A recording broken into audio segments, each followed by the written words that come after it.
Well, good evening, everybody. I'd like to call this city council meeting to order. That was supposed to be at 6 p.m. at 6:44 p.m. So getting a little bit of a late start, but I appreciate everybody's patience.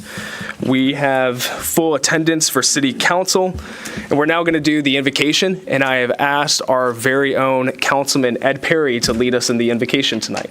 Councilman? All right, thank you. Just to open up, I'm very grateful for the opportunity to ask God's blessing upon our meeting. And shameless plug, I am with the Holman Street Baptist Church in Houston, Texas, where I am Director of Sunday School Christian Education and an Associate Pastor there. So welcome the opportunity. Let us pray. Dear God, we come tonight to say thank you, Lord God, and to welcome your presence into this place. We're so grateful for our teachers. We're grateful for our first responders. And we're also grateful for those who are survivors of breast cancer. We thank you for the opportunity to serve tonight as public servants. We thank you for our community that's here. And we ask that you would just bless all that would take place here on tonight, that it would be to your honor, to your glory, and to the benefit of those that we have been entrusted to serve. We ask that anything that's present that would be displeasing and disturbing to you, Lord God, that you would be merciful unto us. And we just want to thank you and give you praise in the mighty and matchless name of your Son, Jesus. We pray and thank you for all things and say amen. Amen. Thank you, Councilman. Next, we will have the inspirational reading, and tonight it is actually Councilman Larry Acree that will be doing the reading for us. Councilman? All right, thank you. Be not afraid, I go before you always. Come follow me, and I will give you rest. God is...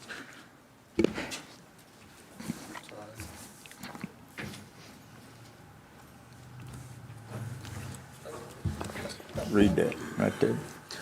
God is holding her in his loving arms. She will be out of pain and dancing and singing with our Lord. Thank you, Councilman. If you'll please join me in standing and saying the pledges.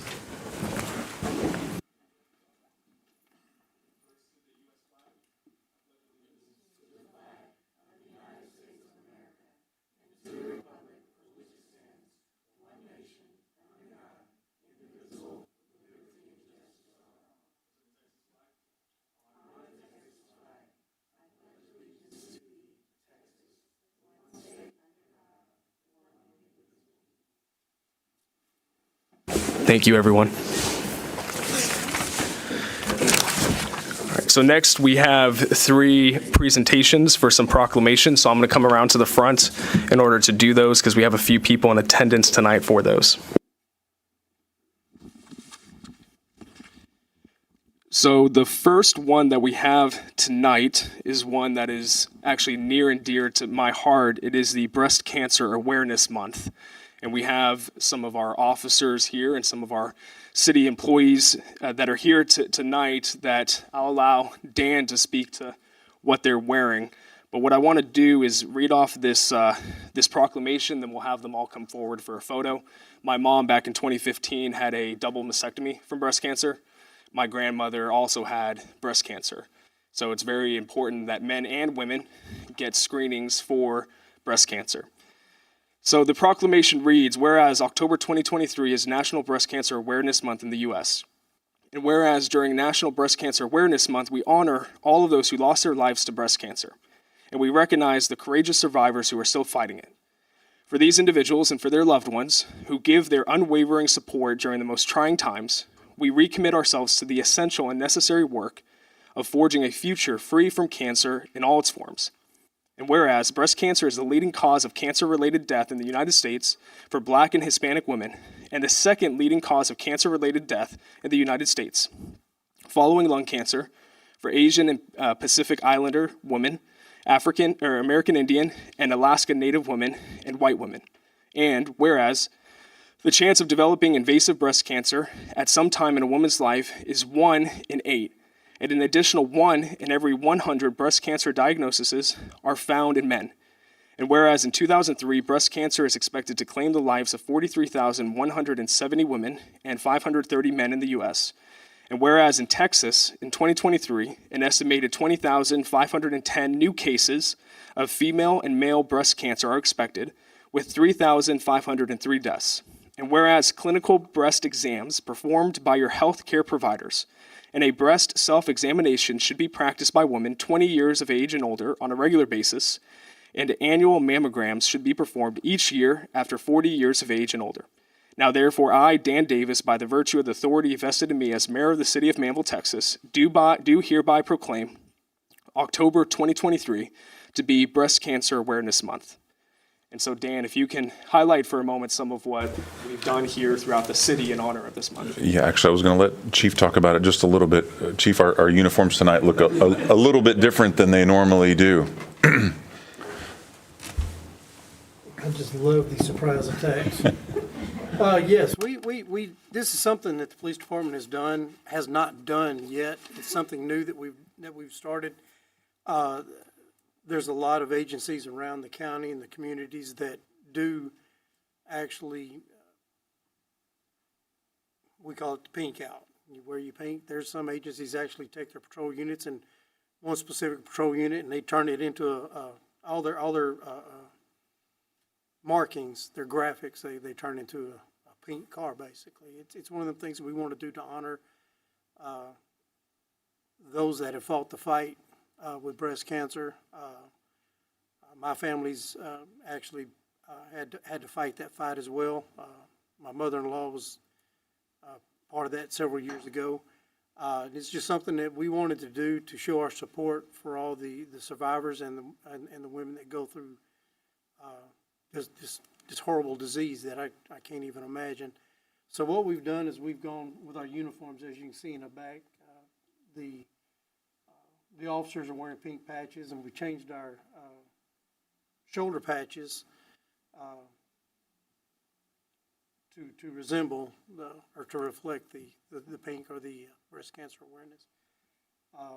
And of course, us that don't wear uniforms, we changed our shirts as well. So that's something we've never done before. It's first for the Manvel Police Department that I know of in the 10 years I've been here, at least. And it's something we'll be doing from this day on out. Well, thank you, Chief. I appreciate that overview. So what I'd love to have is every police department or city employee that's wearing pink, Rosie, if you can join us as well, because you're wearing pink there. Love to have you guys come forward for a photo real quick. That way we can promote and we can encourage people to get their exams. And Council, if you'd be willing to join me as well. And Tammy, I'd love for you to come forward and accept this proclamation on behalf of your sister as well.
So we next have some proclamations to give out today in honor of the World Teachers Day. And I know that we have a few educators and principals that are here. So if you sat through the exciting workshop with PD&Z, if you could please come forward, I would love to have you introduce yourself, and then I'll read off the proclamation. So come on forward here. So if you can just say your name and then what school you're with. My name is Kyle Kettler, and I am the principal at J.B. Hensler College and Career Academy. Hi, I'm Monique Gadsden. I'm the principal at E.C. Mason Elementary. Good afternoon, Dr. Aniqua Flowers, principal at Manvel High School. Hi, I'm Jamie Baldwin, principal at Rodeo Palms Junior High. Well, thank you guys so much for all that you do for our community. Dr. Flowers and I were talking just kind of when school started to come back into session, and our school system is a microcosm of society as a whole, and the impact that you guys have, all educators and administrators, from top to the bottom, makes a difference. I can remember the teachers who had such a monumental impact in my life as well. I had a coach, I had a teacher as well, that one of the things that they ingrained in me is if you do it right, you do it light. And if you do it wrong, you do it long. And it's stuck with me. And so I believe that Councilman Perry has 2 kids in the school district as well as Councilwoman Sarmiento, and that you guys are some of the principals and teachers. And so we have some proclamations that we've printed out as well to give you guys directly. And then for every principal that's not here tonight, we'll be visiting their schools to deliver this to them as well, to thank them for what they do. So I'll go ahead and read this off. It says, whereas Manvel's future strength depends on providing high-quality education to all students, and whereas teacher quality matters more to student achievement than any other school-related factor, whereas teachers spend countless hours preparing lesson plans and supporting students, and whereas our Manvel teachers have demonstrated their great resilience, adaptability, and creativity during the COVID-19 crisis, and whereas our community recognizes and supports its teachers in educating the children of this community, and whereas #TeachersCan is a statewide movement supported by more than 150 partnering businesses, organizations committed to elevating the teaching profession and honoring the critical role teachers play in the success of Texas. Now, therefore, be it resolved that the Manvel City Council joins, some people older generation might say pound, TeachersCan, and its partnering entities across Texas in celebrating World Teacher Day, and proclaims October 5th, 2023 to be World Teachers Day. And in the city of Manvel, Texas, and be it further resolved that the Manvel City Council encourages members of our community to personally express appreciation to our teachers and display a light blue ribbon outside your homes or businesses the week of October 5th as a symbol of your support for our educators. So thank you so much for what you guys do. And also our Assistant City Secretary, Alyssa, made these up, and she included the logo as a watermark in the background. So it was a nice little touch. So would love to take a photo with you guys, Council. If you want to come back around and join us for a photo, that would be great.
All right, we have one more, and I'll say for this one, we're saving the best for last, right?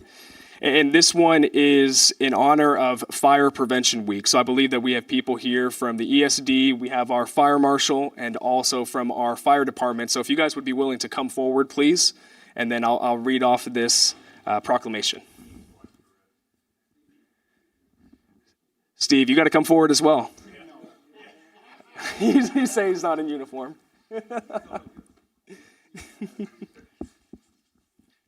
So here, I will give this to you for the ESD, and then I'll give that to you here for the fire department. Yeah, awesome. All right. And this is going to be yours here. I'll read off of this one, and then we'll hand it to you for the picture.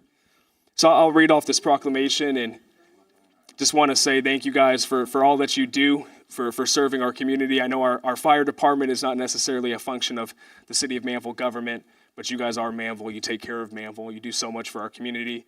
Not only do you respond to fires, Lakeland had a fire recently that you guys were able to respond to, but anytime that there's a major accident, you guys are out there taking care of our city, taking care of our community members, and our fire marshal as well, making sure that the buildings are built safe so there are no fires. So we appreciate you guys. Well, this proclamation reads, whereas Fire Prevention Week is celebrated throughout North America every October and is the oldest public health observance on record in the U.S., entering its 101st year. It's been a lot of reading, sorry. Whereas Manvel's first responders are dedicated to reducing the occurrence of home fires and home fire injuries through prevention and protection education, to ensure the safety and security of all those living in and visiting our city. Whereas fire is a serious public safety concern, both locally and nationally, and homes are locations where people are at great risk from fire. And whereas cooking is the leading cause of home fires, with nearly half, 49% of all home fires involving cooking equipment. Cooking is also the leading cause of home fire injuries. And whereas unattended cooking is the leading cause of home cooking fires and related deaths. And whereas staying in the kitchen, using a timer, and avoiding distractions that remove your focus from what's on the stove are among the key messages for this year's Fire Prevention Week campaign. And whereas the 2023 Fire Prevention Week theme, Cooking Safety Starts With You, Pay Attention to Fire Prevention, effectively serves to remind Manvel citizens of the importance of cooking safety. Now, therefore, I, Dan Davis, by the virtue of the authority vested in me as mayor of the city of Manvel, Texas, do hereby proclaim October 8th through the 14th, 2023, as Fire Prevention Week in the city of Manvel, Brazoria County, Texas, and urge all the people of Manvel to mindfully practice safe cooking in their homes and to support the many public safety activities and efforts of Manvel and our mutual aid, fire, and emergency services. So thank you guys so much for what you do. If you join me in a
All right.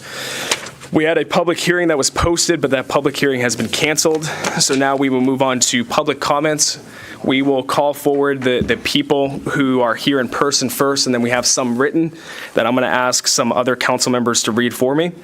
So the first one that we have, if you could please come forward, state your name and address, is Alex Kamkar. So Alex, if you can come forward, you will have 3 minutes, and thank you for being here.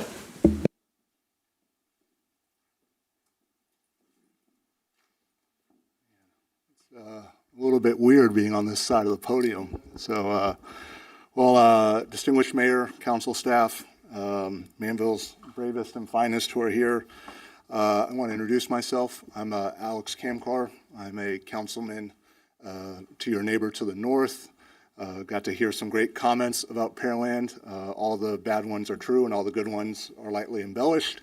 But I'm come here before you not as a councilman, but as a candidate for HD 29. Ed Thompson has recently declared his intent not to run for re-election, and I've thrown my name in the ring. I wanted to introduce myself, come before you and let you know that I deeply, deeply care about the folks in HD 29, and that includes Manvel.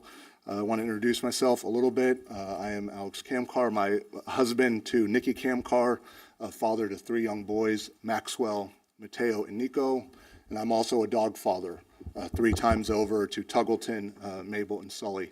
And so we have a lot on our plate, but what I would tell you is there's not a better place to be than in Manvel tonight. You guys are addressing very important issues. That workshop was important. I heard a lot of great comments. I heard about my favorite word, drainage, from one of your P&Z members.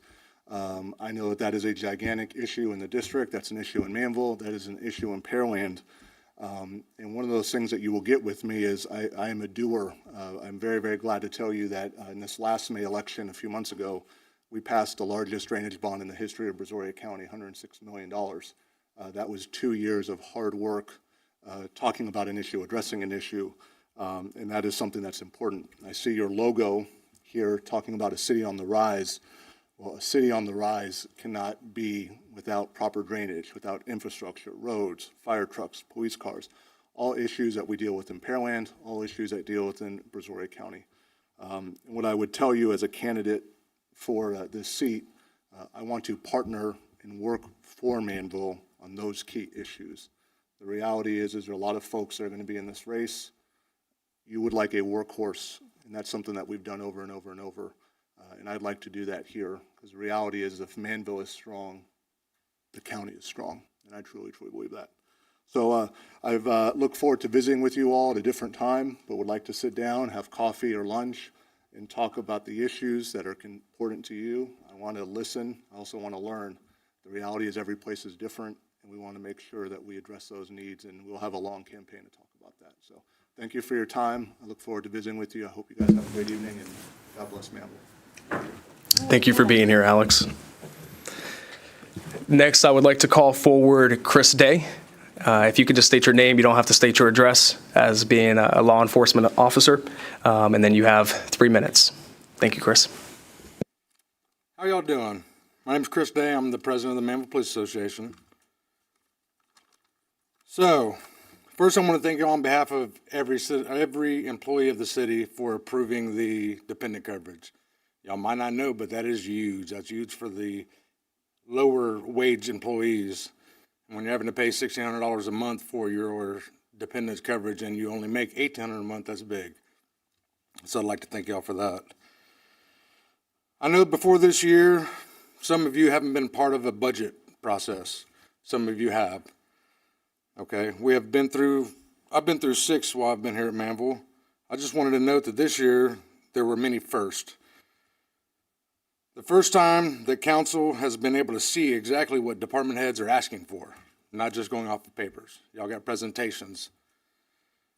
It's the first time that council has been able to ask department heads questions about the budget.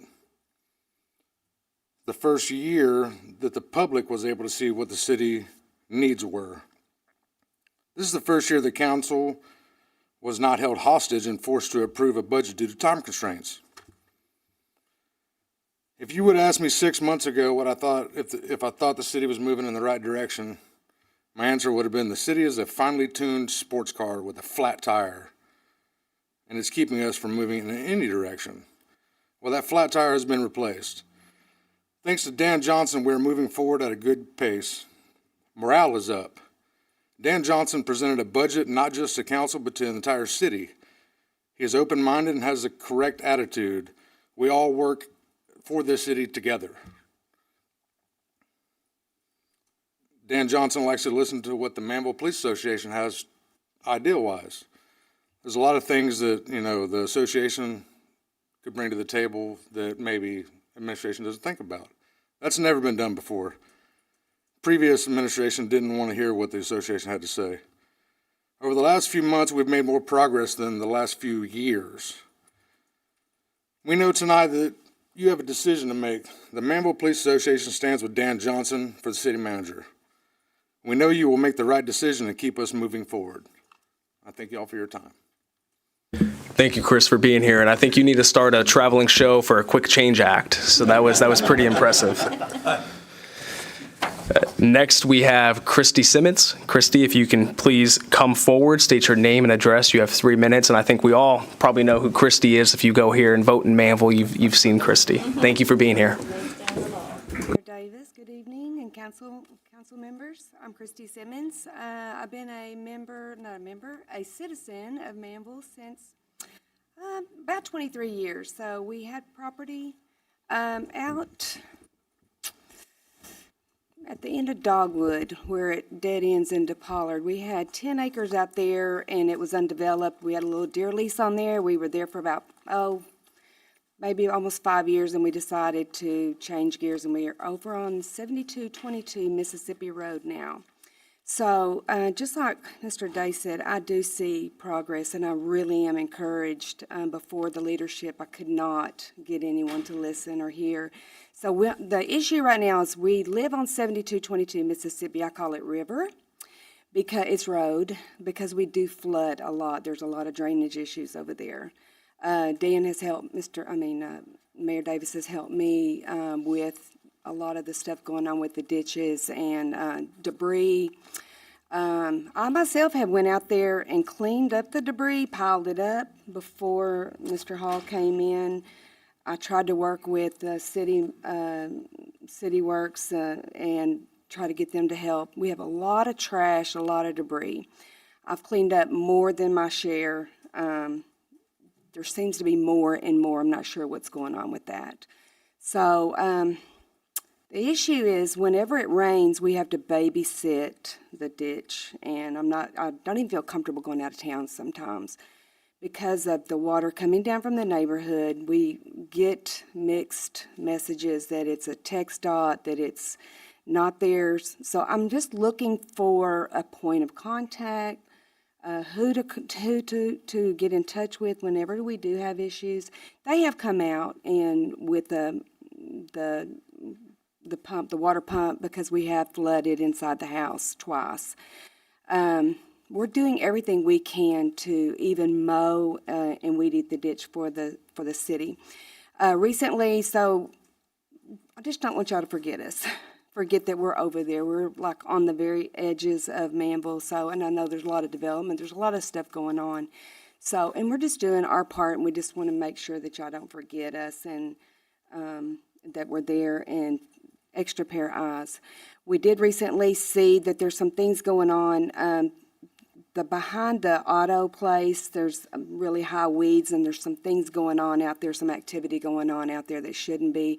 I did talk to Chief Trailer about that earlier. So just wanted to make sure that when we call, we do have, we can find the point of contact, the chain of command, so that we can stay in compliance and find out who we need to contact and just stay in communication with you guys, okay? Thank y'all. Thank you, Christy, for that. And Dan and Robbie, if we can just make sure to get Christy that point of contact, that would be appreciated. Thank you, guys. So now we have some written comments, and I'll actually go ahead and read these. I've recovered a little bit from all the other reading. So we have Eddie Johnson at 4343 Limestone Terrace, and Eddie writes, Mayor and Council, I was okay with the 56 cents in taxes and knew your staff and police needed specific items and staff itself to help the city run properly. But what I'm not understanding is this dramatic water and sewer increase. Mayor, you claim you barely make it by as it is, so tell me, how are you going to make it by with water basically being, what, $35 base and sewer basically at 40. Hey, but that's not including the extra $1 that's going to be added to the per 1,000 gallon usage. Hope the city is okay with brown and dead grass everywhere and collecting rainwater, because this is beyond ridiculous. Maybe you should do some research on surrounding cities. The fact Alvin and Friendswood water is cheaper is scary, considering they are more developed than what we are. Fix this issue, don't add to it. Thank you, Eddie, for your comments. Next, we have Miss Williams at 27 Indian Wells, and this is about code and health officer. I am absolutely floored. This is beyond ridiculous. It is if she has an issue with having fun and making the most of time. But hey, she can bend the rules if she hosts an event. I'm sorry, but to see the behavior from this officer and seeing her come back, whipping her hair around and demanding that her captain told us to shut down our event, it makes me glad to know that we will be leaving soon. I was just a volunteer at the event held the week of the 25th, but as I first mentioned, I cannot stand the attitude given from this woman. I've seen complaints about her on Talk of Alvin and Talk of Manvel, and to see she targets businesses. But for heaven's sakes, schools or private events, council, there needs to be something done. I understand how the event went wrong, but what I don't understand is why she believes she has all this power and gives little respect to anyone else. Thank you, Ms. Williams, for your comments. The last one that we have is from Naomi Fuentes at 91 Coconut Palm. City events and pricing is a topic. Good evening, all. I hope this finds each and every one of you doing well. I wanted to congratulate the new council or mayor on the positions which they held. I thank the council members who are continuing their service time. But enough with the congratulations. Let's get down to business. Mayor and council, it's very disappointing to see there is hardly any city events that actually partake within the city. It was nice seeing an event at Croy Park. However, I was not the biggest fan of someone who is a returning staff member running the event. Attitude driven drives the community away, but that is simply my 2 cents. But what I would like to add is, mayor and staff, can we become what is like Alvin and Pearland and do a concert in the park for the cops, fall festival and spring festival, Christmas parade, trunk or treat is such a good time. However, we would like more festives than spectaculars. We citizens took a vote and wanted to see more events like I listed and even farmers markets, but yet nothing has changed. We mentioned we wanted to see more publicity of what's going on with the city, and all we see is, someone has mentioned before, shared post, or if there is a post, minimal information is given. Let's make a change. But Mayor, I know you campaigned on the no new revenue rate, but since you couldn't make that happen, could you and staff actually look at lowering the water and sewer rates? My mother and sister-in-law are serviced in Lakeland, as you and a few council members are, and unfortunately seeing their bill, it is beyond sad. For my family's sake, lower the sewer rates. If you are going to do what you say, a winter average, make it across the board for citizens. Don't pick and choose. We voted you all in to make a change, not to hurt us in the long run. Thank you. Thank you, Ms. Naomi, for your comments. Next, with no more comments, I believe, we will now move on to the city manager update. Dan? Thank you, Mayor. And keeping with earlier, I'll ask Chief to take care of this for me. I'm just kidding. Just want to make sure he was awake. Actually, but I do want to share the love a little bit on this one. So the first one is an update on the system water availability agreement with BRA, and I don't want to steal Bobby's thunder because this is exciting news. So I'll let Bobby share it. Well, Dan, it's very gracious of you. I told you that everybody knows I was involved with this. You were able to do it, but thank you for letting me give the good news. As y'all know, we've secured some surface water from Brazos River Authority. It's under a take-or-pay arrangement, which is how this industry works, where even if you're not able to use it just yet, you still have to pay for it every year. Our water plan has us looking to use it by around the year 2030, so we have several years where we're going to be, paying but not able to take. So back in April, we approached the council with the thought of trying to temporarily resell our water because at the time there's a drought, and there kind of still is a drought. And luckily, through my contacts at BRA, we're able to find some parties that were interested.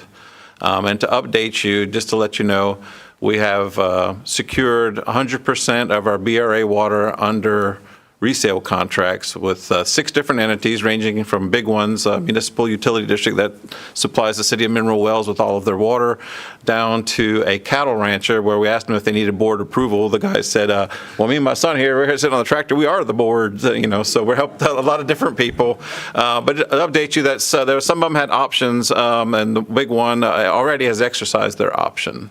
It was supposed to be 3 years of, 2,000 acre feet, and they go down to 1,000 after that. They've said, no, we want 2,000. And by the way, are y'all interested in selling it? So we've got a lot of interest, and not only do we have 100% of our water, we now have it out until the year 2029, 5 or 6 years, which looks like it's going to save the city about $2.1 million at least. So that's good news after the budget we've been through with all of the needs and not enough money. At least we've got some good news for you. So I just wanted to update you on that. So what I'll say is, for everything that people say that are bad about attorneys, Bobby, you just redeemed all attorneys with that. So thank you. Maybe a little bit. Yes, a little bit. Yeah, thank you, Dan. Thank you, Bobby. And the second one is an update on the process of receiving work order requests. Are we ready for that, Brooke? I can hardly contain how excited I am about this, and I mean that seriously. So we've talked about this a little bit, a couple of different council members and I, and we had a meeting last week with Elaine, and it turns out our MyGov system can improve something that I know for sure Harry uses. Harry uses the smoke signal approach of letting us know that there is something that needs to be done on the work order side. So I think Robbie and Harry specifically will love this. But ready to take it away? Yes. Good evening, Mayor and Council. So I just wanted to bring you to the homepage to show you where we now have a report a concern button on this lower scrolling blue bar.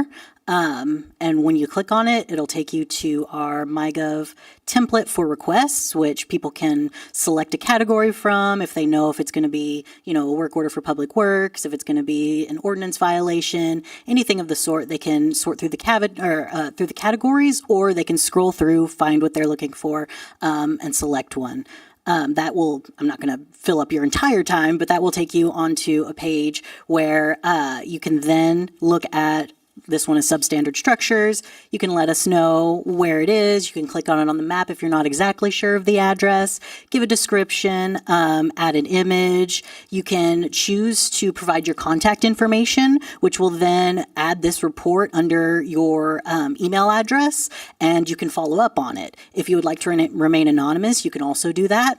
But if you choose to give us your contact information, you will be given access to a portal on the back end that shows you information on what your request was, where it is in the process. This one says working. You can add comments to it, and then you can get a comment reply from, in this one, I asked Danielle to respond for us. You can also attach new photos, things like that. So you also get email updates every time somebody comments. You get an email update when the request is submitted, so you're aware that we received it. And then you can move on and look at different requests that you've submitted with the city. As I've only just submitted the one, you can see just the one here. But it is a very intuitive, insightful product that we're really happy. We hope it provides more engagement and more transparency with residents and how we're moving along with your requests. So if you have any questions, I am going to provide a how-to video for residents on how to use this portal, where it's located, quick links, things like that. So hopefully this process is more streamlined and more transparent for residents. And one of the things that's really exciting about it too, it's part of our MyGov suite, if you will. So we were already paying for this particular component. It was just embedded so deeply in there. Once we got to talking about it, and we were looking to buy this other program that's out there, well, fortunately, that other program doesn't communicate with MyGov. So then we stepped back, and lo and behold, MyGov could do very, very close to what this independent program could do. So did it just go live today, Brooke?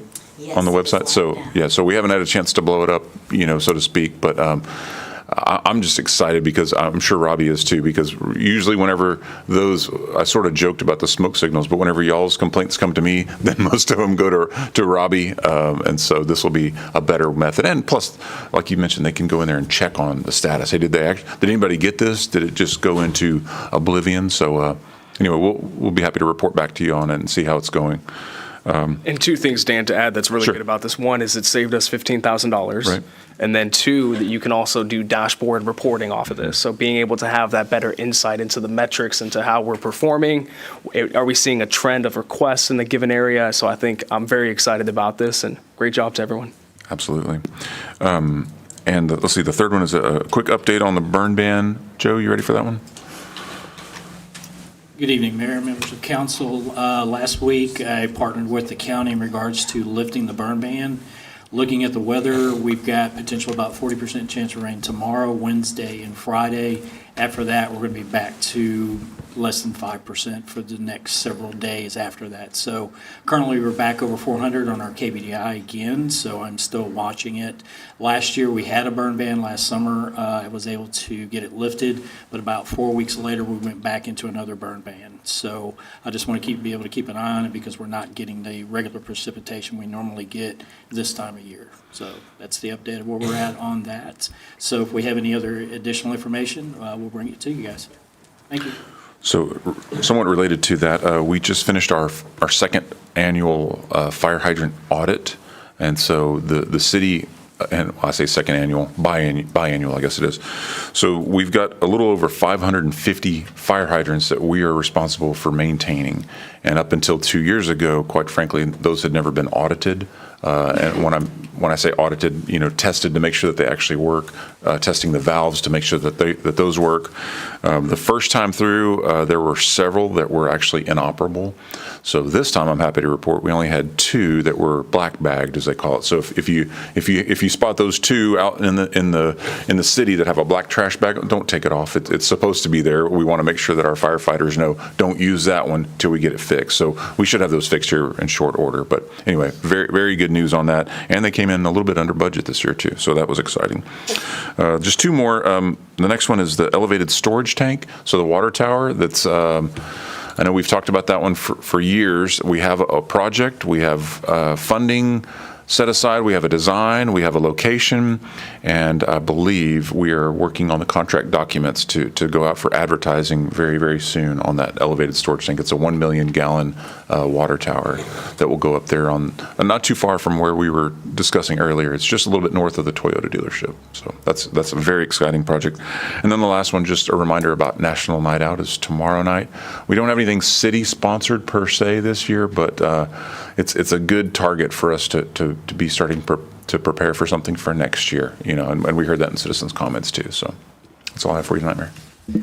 Thank you, Dan. I appreciate that. We're going to move on to the consent agenda. What I'd like to propose to council is that we take items from the regular agenda, items number 2, 3, and 4, and move those to the consent agenda as well. Do I have any objections to that? Okay. So what I'll do is I'll make a motion to move items 2, 3, and 4 from the regular agenda to the consent agenda. Do I have a second? I'll second that. All right, we have a motion and a second. All those in favor? All those opposed? Motion passes unanimously, 7-0. Any comments, questions about the consent agenda? All right, do I have a motion to approve? I'd like to make a motion to approve. All right, we got Larry for a second there. I saw the hand. So all those in favor? All those opposed? Consent agenda passes unanimously with the additional items 7-0. We will move on to regular agenda item number 1, consideration and possible action to approve the interim guaranteed maximum price as required in section 2.2.5.1 of the construction manager at-risk agreement with Core Construction. Dan? This one I'm going to turn over to Wale. Good evening, Mayor, Council, staff, people. So we're here today to present the called IGMP. It is the interim GMP. It was requested that we bring back a GMP for council to see, and that is what we have. We're trying to follow the contract requirements that we have with Core, and that mentions, oh, y'all can't hear me? Oh. Okay, yeah, my man. Better? All right, yeah, so yes, okay, good. So we're here to present the interim GMP. That is what it is actually called. It is a predetermined amount that Core has went out, leveraged with their own software systems to see, because they initially bid the project back in April, like a what do we call that? A mock bid. So we took bids on, we came up with a tabulation. They used a lot of their internal numbers to generate a mock GMP. And for them to present that as the GMP, they have put in other factors to cover for that, and that is the total GMP that you guys see there. It's known as the interim GMP. Is a contract requirement that they have to fulfill. We do not have to accept that interim GMP. It is literally there as a status. It was just requested that we bring a GMP today.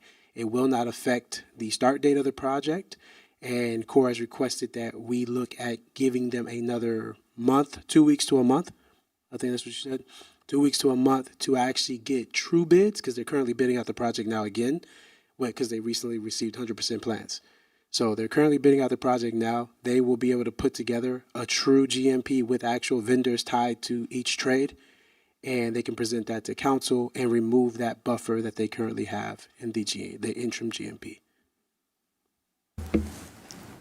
And if I could just, Mayor, real quick, so if we zoom out just a minute, why do we have an IGMP here tonight instead of a GMP like you requested, quite frankly? And so the issue is where we're at with the plans themselves, right? We don't have 100% plans approved yet. which is what is holding up. I wouldn't say holding up, but once we get to that milestone, then we can have a full GMP. Did I say that correctly? Yes. So the Okay. plans aren't 100% approved, and that is because this is why we hired Core. They went back, looked through the plans, they found issues. We had our own engineers, city engineers, look at it, they found issues. Planning and zoning looked at it, they found issues. BBG, our consultants looked at it, they found issues.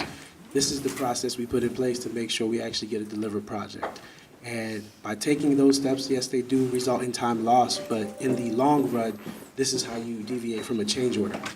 You know, you get those change orders day one, 2 months into the project, 3 months into the project, and they are not cheap. They're very, very expensive. They're always relative. If it's, $500, a contractor can look the other way. They're usually $50,000, $1 million, things that just completely get missed. And that's what we brought Core on now. So that's what we're trying to avoid. That's why we don't have a GMP to deliver. They can deliver their interim GMP as a GMP, but like I said, there is a buffer in the actual GMP tabulation for that very reason, because it's not realistic numbers. They haven't got these numbers from actual trade partners and vendors. This is just what their software is saying. So that's why they don't have a GMP to present that they're comfortable with. They'll rather tell us to wait a month, come back with a more stringent number, sharpen their pencil, and present that number to you with actual trade partners tied to it. They can explain where those numbers come from, why the bids were lower or higher than what they should be. But, John, you want to come speak to your interim GMP?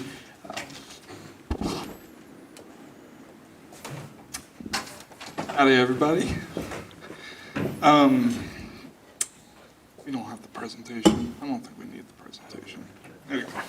Yeah, so the iGMP, so basically, like Wale discussed, we took bids back in April, and we've taken a look at those bids, and the number that you saw previously had those, proposals incorporated into it. So we went and took a second look at it. Currently, we are accepting bids on the 17th of October. So we would be prepared to turn around and evaluate those bids by the November 6th council meeting is what we're targeting. But the number that you see in front of you, just to get to brass tacks, it includes an allowance of $1 million to capture dollars for, we bid this off of a 75% set of plans, so incomplete. So that buffer of $1 million is put in there to incorporate any changes between the 75% plans and this issue for bid set that we're currently bidding out. So at the end of the day, all those dollars would come back to the city when we do receive those bids, but the allowance is there to incorporate anything that we don't currently have within those trade packages. So I really don't have anything else. I just want to, y'all have requested us to bring a GMP. We feel like we've done that with that kind of allowance in there, but I think it would be wise to wait and see where these bids are coming in at, because there are changes that have happened within the plans that might not necessarily have been captured in these trade partner proposals. And once again, we have a ton of participation in the project, so a lot of interest. My phone's still ringing off the hook. We had a informal Zoom call. We had 30 proposers jump on the call and answer some questions. But yeah, that's kind of where we're at. So. Well, and I appreciate that, because as the chief expressed at the last meeting, as council, I think as a whole, we agree we want to see this continue to move forward. Any further delays will not make the chief happy, which does not make us happy. And so I think that's important. I know, Wale, you are giving it everything you have, and I appreciate that as well. I was a little alarmed when I saw that this was $2 million higher than what was presented to us two weeks ago, considering that Core was brought on in December of 2022. So you had 4 months with us before the city issued debt, and the debt was issued at $21 million. And the expectation of council at that time, which I believe still holds true to this day, is that anything above 21 million is the responsibility of CORE. So to see in the letter raises some red flags for me in the letter that CORE has the ability to potentially come back and try to renegotiate the price at a later date due to economic pressures and inflation is not something that I, for one, will be apprised to considering. So I was a little perturbed by seeing that in the letter. I was also a little bit, if you can speak to some of the hourly rates for some of those positions. I saw a project manager position was at $125 an hour, which is $280,000 a year, more than any single person in this entire building makes in a given year. Where are you getting those rates from? Yeah, so the professional rates are just based off of our burden salaries, so it's all encompassing, benefits included. Kind of package. So any overages that come on the general conditions, when we submit the GMP, general conditions is a separate line item. I believe it's $1.2 million. So we're locked into that, that rate. Those billable rates are able to be used to bill towards the job. So it's not necessarily that we're overexpending the general conditions. We don't have that luxury to just go over and charge the city more. We're set in at that GMP amount for those rates. It's just how we build the project throughout the course of construction. And I'm assuming, Wale, you'll get monthly reports as to what's billed by those different positions as well? Yes. Okay. The goal is that general condition tabulation, correct me if I'm wrong, it's a not to exceed as well. It's part of the project, so there's some things like security, mobile phone usage, just allowances like that we can, get highly critical with and analyze and make sure they're actually being used, or if they're not used, they get removed from the tabulation. I appreciate that.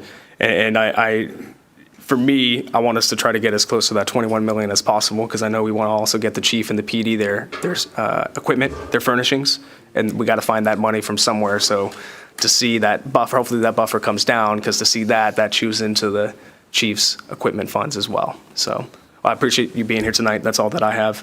Any questions, comments from council?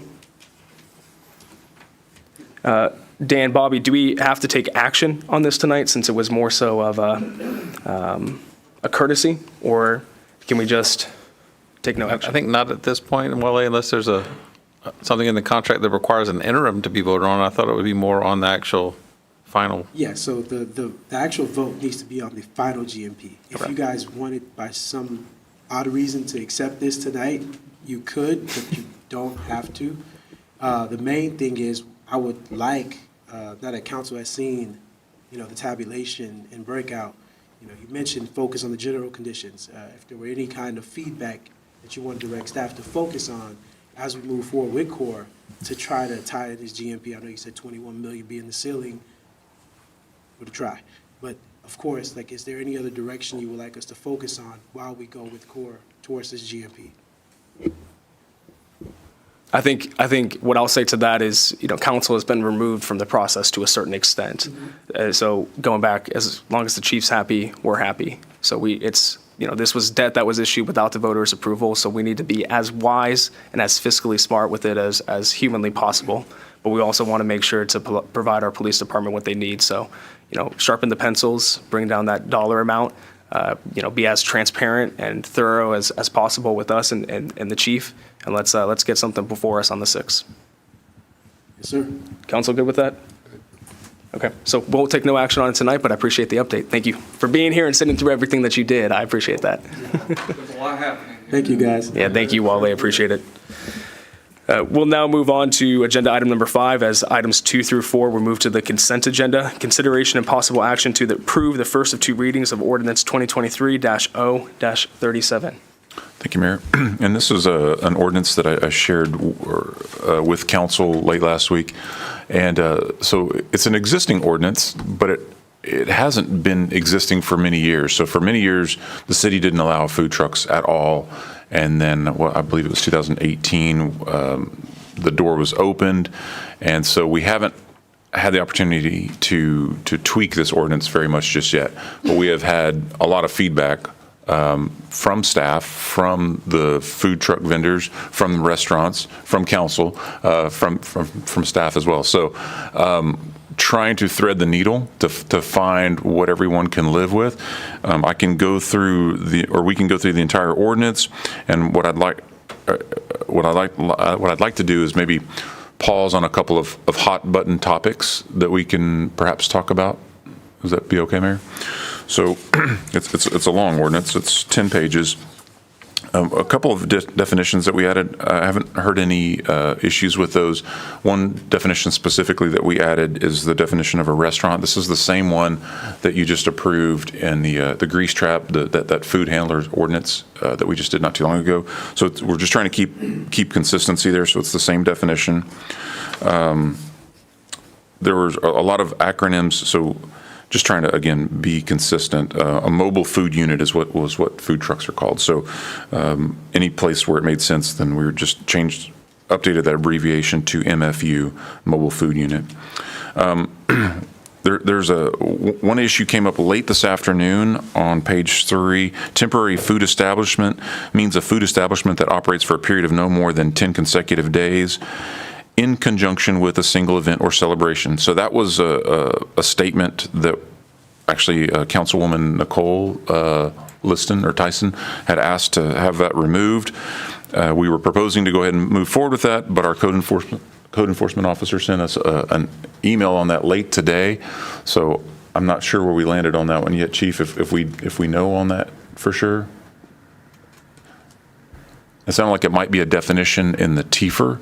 So I think what we're looking at, and some things we're looking at with this ordinance is we're going to be bringing in the very near future the 2021 TIFR for approval to update from the 2015, which we currently work off of.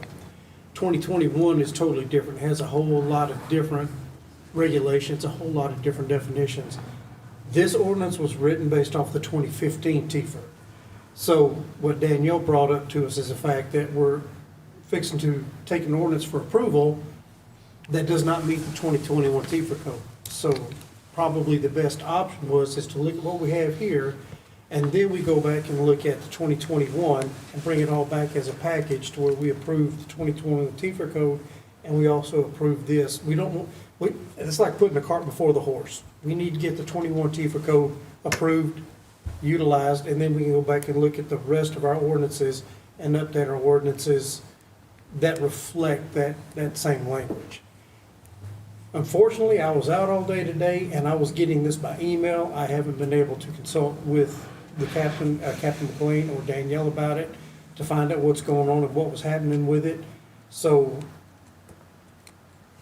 I need to get with them to get updates to find out what's going on with it. But it's my understanding is that we need to look at the 2021 code, get that approved, and then we can look at this and make sure it all jives together. So depending on how close we are tonight, it could be that, if council approves on the first reading, we may have some tweaks between, on the second reading, possibly. It could be just language, Yep. simple language. There may be some things that we're proposing to change that we can't change until we change the TIFR. Okay. And just to add to that, Sure. Personally, I'm fine with that. That's the reason why we have 2 readings. It gives us some time. The intent from Councilwoman Tyson back then was because staff was interpreting it as if you had technically the same event, if it was like a barbecue cook-off and it happened on 2 different weekends, staff was telling people in the community that you had to pull and pay for 2 separate permits. That's how they were interpreting it. So when you took the language, removing that specific language of single event, then it opened up a little bit more of the flexibility. So I think as long as that intent is captured, that's what the ultimate goal was for that. But I appreciate that update, Chief.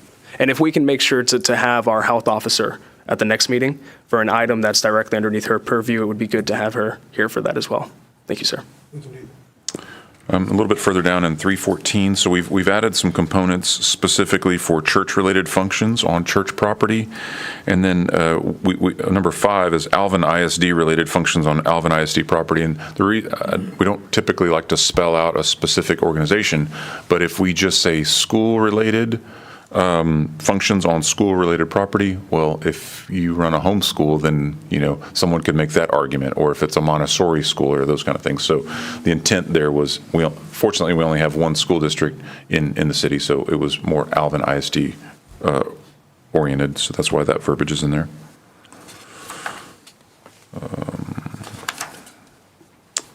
Then the other big one that is a hot button for the fire marshal's office, that he can probably talk a little bit more about that. There's two different components.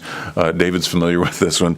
So right now, it says mobile, let me tell you where I'm at, sorry. 335, 315, number 7. Yeah, number 7. That's it. Right now it says mobile food units shall only operate on approved surfaces, concrete, asphalt, or crushed gravel.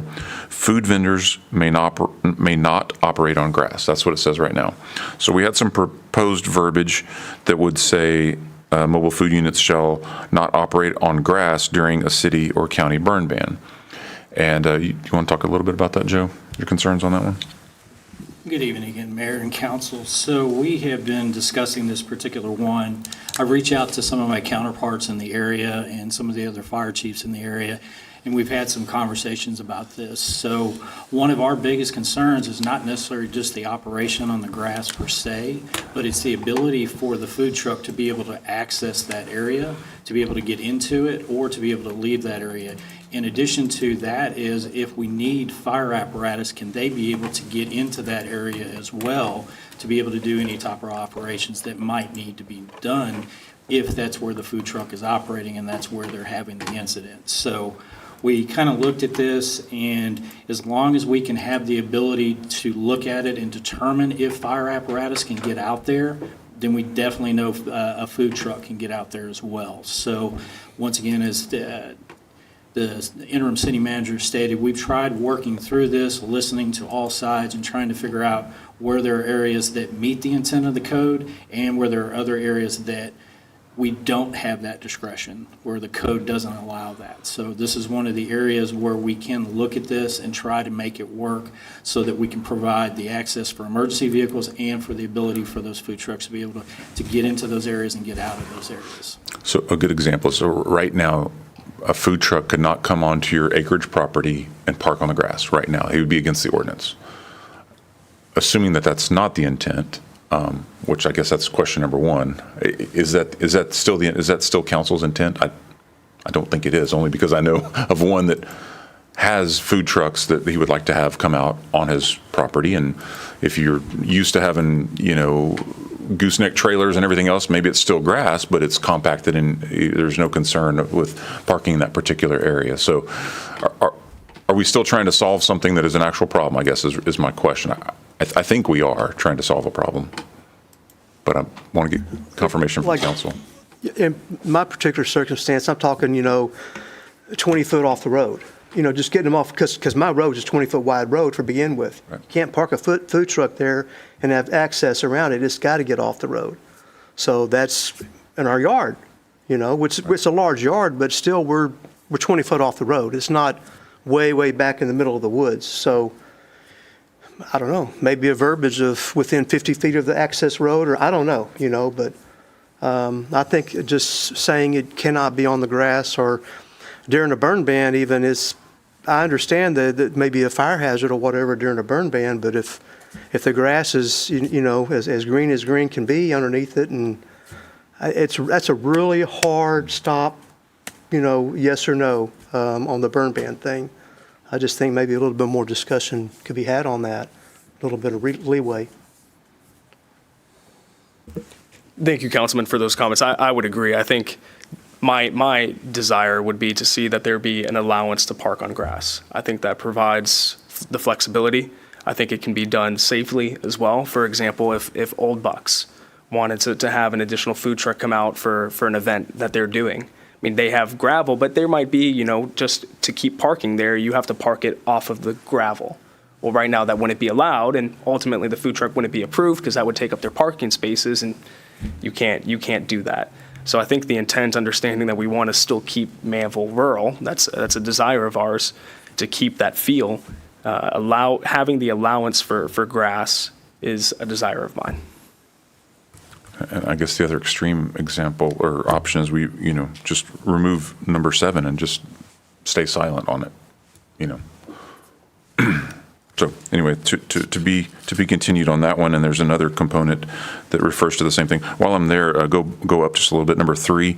So right now it says mobile food units can only operate from sunrise until sunset. That language is a little bit dated. We've tried to update everything to, what's that, our noise ordinance? That is 7 a.m. to 9 p.m. So that way, same across the different. And, if you hunt, then, sunrise and sunset changes obviously with the seasons, right? So it's a little tough to track down for our code enforcement officers. Let's see. Oh, fire extinguishers. Yes, sir. Yes, ma'am. Sorry. If we're going to open it up to make it more friendly for food trucks, hopefully in the near future, we might have a food truck that wants to serve breakfast. And I know a lot of people are on the road at 6 a.m. and those are very, very profitable food trucks that serve breakfast type items, breakfast tacos, breakfast kolaches, coffees out of food trucks. And so I don't know that 7 to 9 p.m. is, it's good. It's a good start, but I would like to see something a little more lenient when it comes to the hours of operation as well. And what if there is an event one day that we have and we start, setting up and the mobile food trucks are out there at 6 a.m. serving coffee to the staff, the people who are working there. Just a thought. And now's the time for just a thought. That's perfect. I mean, do we want to back that up a little bit from 7 a.m.? One thing I'll add is, Councilwoman Sarmiento, if there's an event that's happening, if you get a special event permit, which if you're doing an event, you'd have to have that, unless you're a school, church, or one of those entities. The hours can be adjusted based off of that event. So I think the event piece, if I'm reading that correctly, is covered because you have to get a permit. You could say, hey, I need something to start at 6 a.m. for the event. But I would agree with you. I think bumping that up from instead of being 7 to 9 to 6 to 9 or 6 to 9:30 to allow that wiggle room provides that flexibility. And then anything outside of that, you'd have to get a special event permit. I mean, like the tacos inside Stripes, they start serving breakfast at 5 a.m. or something like that. So just trying to be open-minded. Okay, well, he just said Stripes and chuckled. 7-Eleven. if you like, between the two readings, we can discuss at the staff level. I mean, how about 5 to 10 is what I'll just give that range for now, 5 a.m. to 10 p.m., and let us workshop that at the staff level and see if that works or if it needs to come in. Is that okay? I hate to put anybody on the spot right now. Let's see. On the next page, so 335, 316, 4. So right now it says every temporary food establishment utilizing electricity and or any type of fire element must have appropriate fire extinguisher. Vendors are not allowed to share. It literally just says vendors are not allowed to share. It doesn't say share salt and pepper or utensils or ideas or anything. So assuming that they mean fire extinguishers, we're just adding some language there.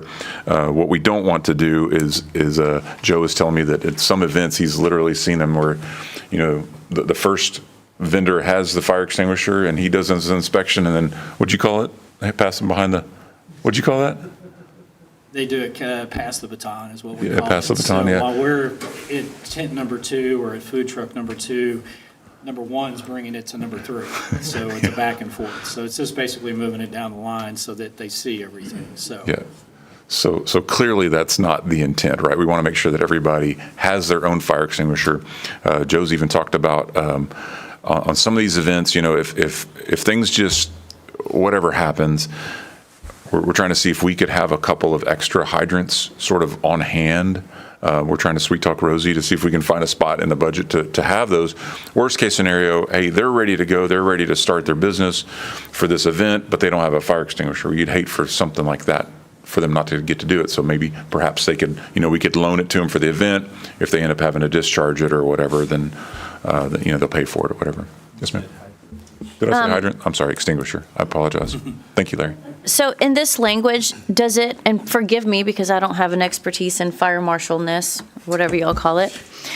However, I do recall speaking to a specific business owner during my campaign, and that's where everybody talks, and I'm sure it was within reason, but I was told that during certain events that there was a like massive, expensive type of fire extinguisher that was required for like a small tent, and it was like overkill. So does this define what size fire extinguisher it is? Because like on my boat, we can have like a small one, and as long as we have it, we're good to go. But to like require one that's needed in a full kitchen, I think is kind of counterproductive. So fire extinguishers are what we call a class. Depending upon what you're trying to be able to extinguish, be it wood, paper, if you're trying to do some kind of electronic components or different types of metals such as magnesium, those are different classes that you would have. So the red fire extinguishers that you see around, those are ABCs.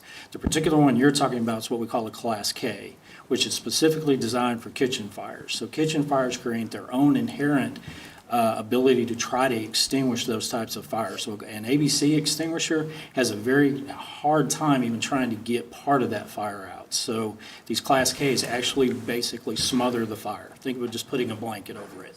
So under NFPA as well as IFC, be it the International Fire Code, National Fire Protection Association, a Class K is required anytime you're cooking when you're creating either what we call grease-laden vapors or smoke residue from the food that you're cooking. So it's not based upon necessarily the size of the cooking appliance or what you're cooking or the area that you're cooking in. It's what you're trying to be able to protect. So that's where this Class K is required, and that's under code that is required. And as I said earlier, sometimes you want to meet the intent of the code, sometimes you can't. This is one of the areas where you need those specific type of fire extinguishers to be able to put out these types of fires. So is this, the Class K that you're talking about, going to be required in a vendor booth or in a small event that we have where people come out and they just have an event and they are selling cookies or something like that? Because that's what I was told. No, ma'am. This is related to, like I just said. So if you're cooking. Only for restaurant or type of cooking with open fire or something of that? Right. So if Okay. you're producing grease, so if you're cooking any type of meat products or smoking those, you're going to produce grease. Okay. That's where you need it. So that's where we've had this discussion that I'm looking to try to get a couple of those on hand that the city can have. So if we go out and a particular vendor doesn't have it, we can do a one-time loan for them to where they can at least operate at the event, finish the event up, knowing that in the future, they're supposed to have that type of extinguisher. I love that idea, by the way, because not everybody has the ability to buy that Class K. From what I hear, it's very expensive, and you know, some of these vendors don't have, nobody else requires them apparently, only Manvel, from what I've heard. No. Well, I don't know, that's what they told me, so that's why I'm asking. Now, if it were somebody that had, you know, a little bake sale or something like that, and we were requiring a hydrant, then extinguisher? Sorry, that was funny. An extinguisher, then that A would hydrant. be, yeah, that'd be a little above and beyond. I mean, it's a good Okay. idea to have, you know, the little ABC hydrants, because you can buy those at Walmart or Academy, you know, but. Did I do it again? No, it's in my head. I can't let it go. Well, y'all have a good evening. All right, so kudos for that. I mean, that's what I call coming to the table and finding solutions, and not just axing something, saying no, and that's not in the code. It's coming up with solutions to meet us in the middle. So if it was your idea, I love it. I'm sure everybody else does too. Okay, thank you, Rosie, for approving that. In fairness, I had the same idea as Joe did, but mine was actually related to hydrants instead of extinguishers. Okay, I think that's all I have. So what you're saying, Dan, is that this is being changed to be more friendly and open business and help facilitate an easier process while meeting the code in the safe way and making things move forward. I wouldn't attempt to rephrase what you just said. That was perfect. Yes, ma'am. Thank you. Perfect. All with a migraine, so. 35317, there's another time frame there, so we can workshop that staff level, see if 6 a.m. to 10 p.m. would work there. But down on number 6, just wanted to let you know about that. So we had, I think staff had attempted to maybe change that earlier in the year from vendors may not set up within 300 feet. And we thought we were doing the right thing at the staff level, but the outcry was, nope, keep it at 300 yards. But we need a definition of what is that 300 yards? Where do you measure that from? Is it a property line or whatever? So we've got measured from the vendor's service location to the restaurant's front entrance. Down there in number 8, there's another one on operating on grass. So we need to, I guess, workshop that one a little bit more as well.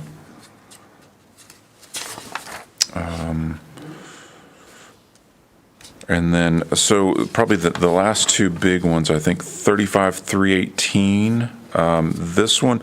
So what we were trying to do is, something happens. There an event's about to happen, and someone, a food truck or whoever, had to cancel. And so here's another vendor that could come in and help out. But wouldn't you know it, it's a Friday and they're not registered with the city. What if they were registered with Iowa Colony or Pearland or somebody else in Brazoria County, for instance? So that's the concept behind this, to try and think a little bit outside the box. Staff is not 100% comfortable with this one yet on the health permit. That's 35-318, number 1.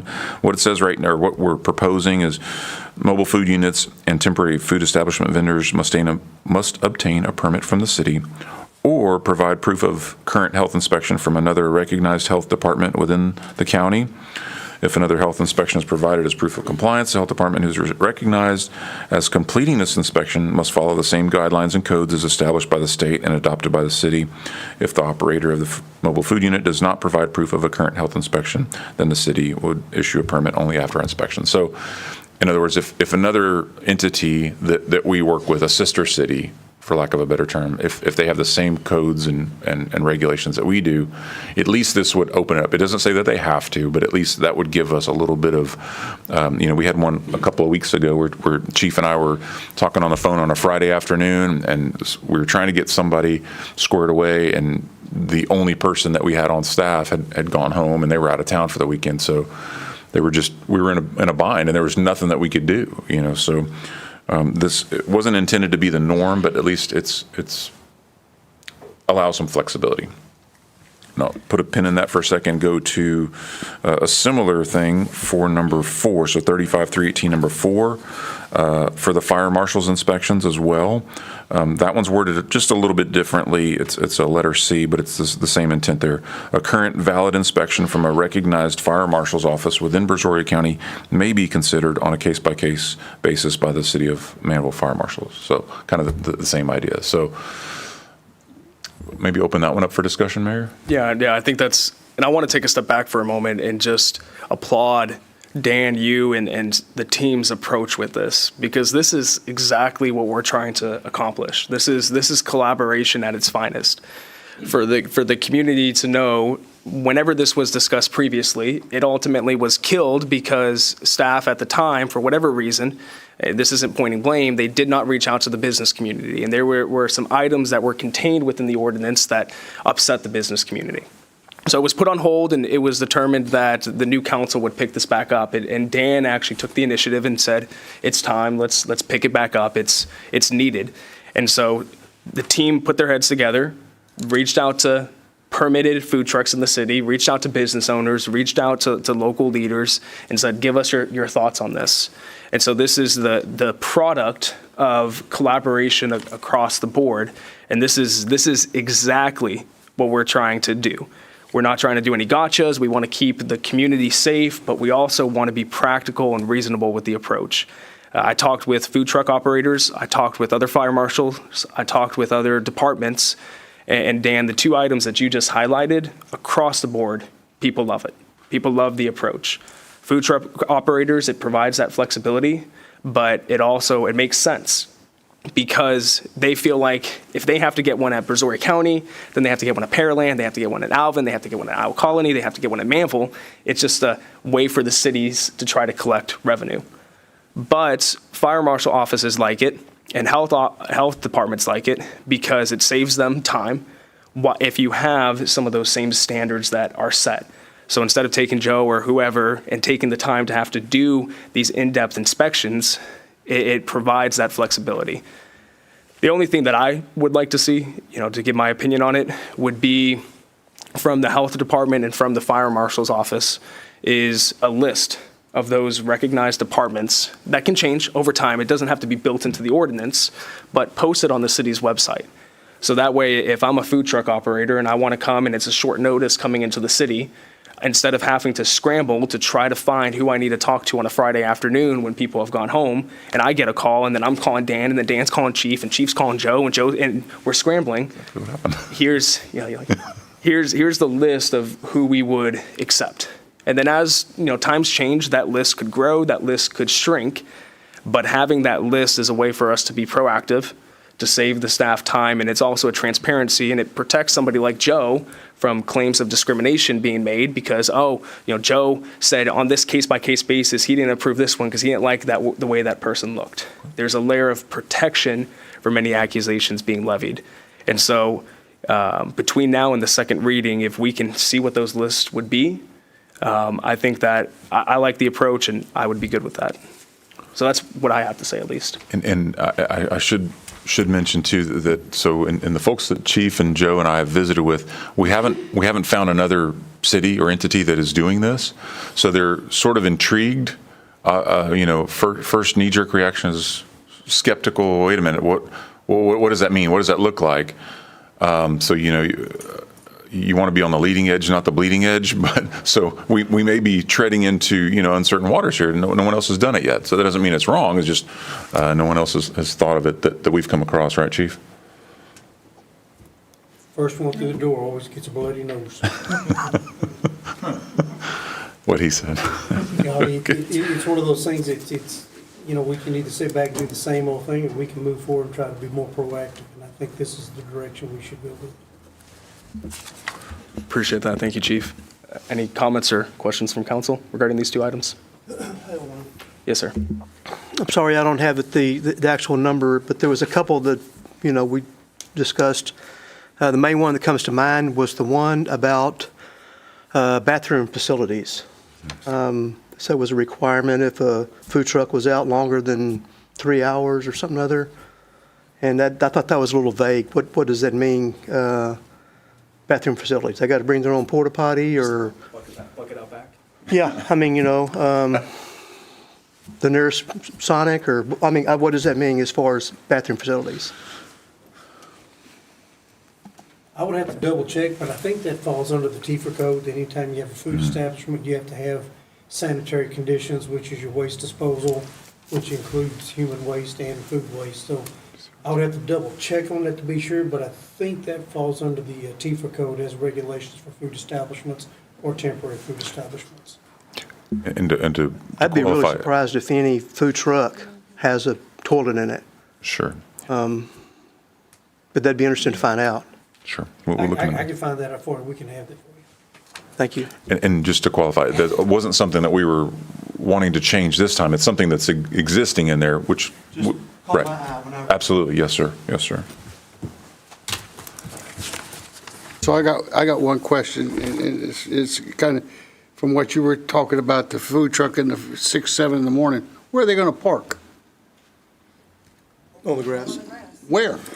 No, does it, because I don't see, does it say they can park on a city street? They can't block the city street, right, Chief? That's correct. Cannot block the city street. So they, Most of your food trucks are on private property. They're on private property or parking lot, or they lease, or they get permission from somebody that has electricity. Technically, no one can hold it that long, so they're usually within another proper business where they can use the facilities if they need to use a restroom.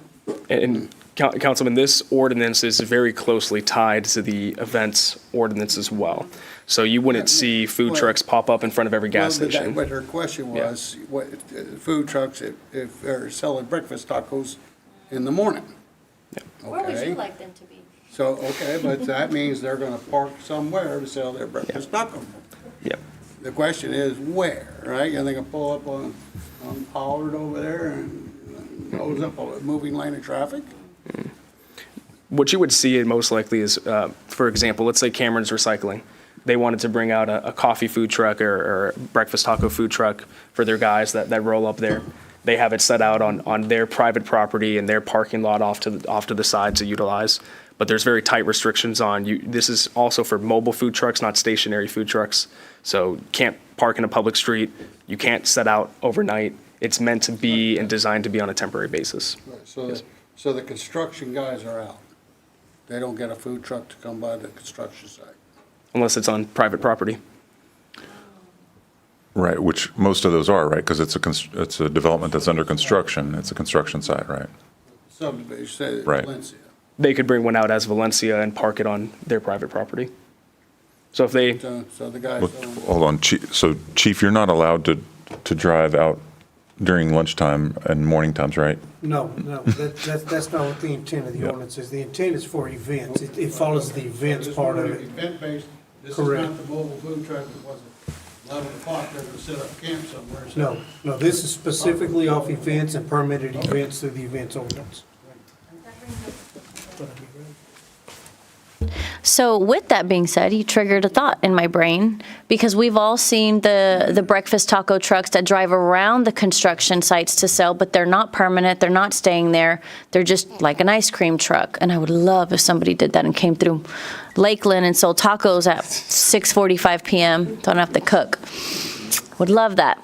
However, is that classified in here if a business wanted to come and get a permit to sell through their mobile food truck and drive around, or not? We don't have anything in any ordinances that permits or allows that. Okay, And so we don't. I think Jessica could help me out with that too. Okay. But currently, right now, we have specifically for events or temporary food establishments. We don't have any ordinance or anything that regulates a rolling food truck. A rolling food truck. Okay, it's just an interesting, Regulates it one way or the other, right? I mean, we don't permit it, we don't. Correct. and on that note, we are not regulating or permitting a food establishment or a mobile food unit that is somewhere permanently, right? Like the taco truck in Alvin. This is not permitting that. None of the mobile food units are allowed at a permanent location. Okay. There are restrictions that they have to move. They cannot stay at a location for an extended amount of time. Okay, so mobile food park is not in the near future for Manvel, right?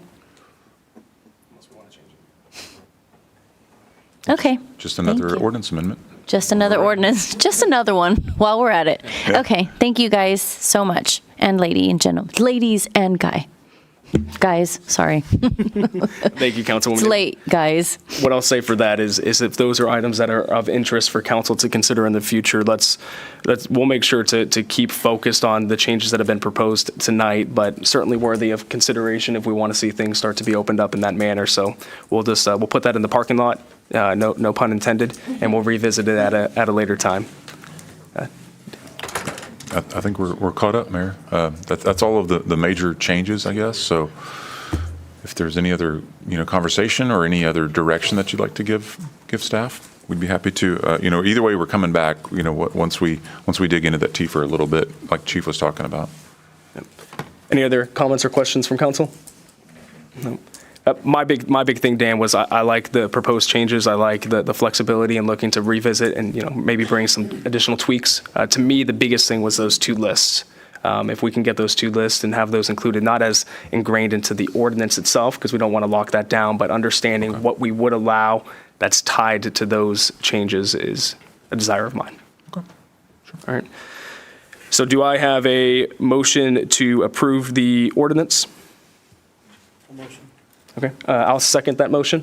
All those in favor? All those opposed? Motion passes unanimously, 7-0. Thank you for that overview, Dan, and for everybody's work on it. Agenda item number 6, consideration and possible action to approve the first of two readings of ordinance 2023-0-38. All right. So this one is in the same vein, although we think it might be a little more straightforward. I'm going to let Jessica run with this one, if you're ready. Good evening. So throughout the ordinance, we have a few changes with this amendment. It's the definition of a restaurant that also coincides with what you just saw with the MFU ordinance and what's been recently changed in the food handlers ordinance when you looked at grease traps. Standardizing some nomenclature for your type B, type C, type A events. Sometimes different terminology was used, and it's just trying to iron that out. A subsection was added to where special events or permits are not permitted. Those including churches, schools, National Night Out. First Amendment issues where you're not maybe impeding a public street types of things. Inspections required for unique displays, such as your fire displays or objects that may be held by a crane, perhaps a drone display. With some special events being exempted out, there was some concern with staff that some of these unique displays might not get an inspection, and we felt that it was for public safety necessary to be able to at least perform an inspection. The distance between from 100 yards to 300 yards for special events and a restaurant location was added in here. That's unless you have explicit permission from a property owner. The event times changed from 7 a.m. to p.a.m. from sunrise to sunset, but it looks like that would need a tweak also based off of the MFU ordinance.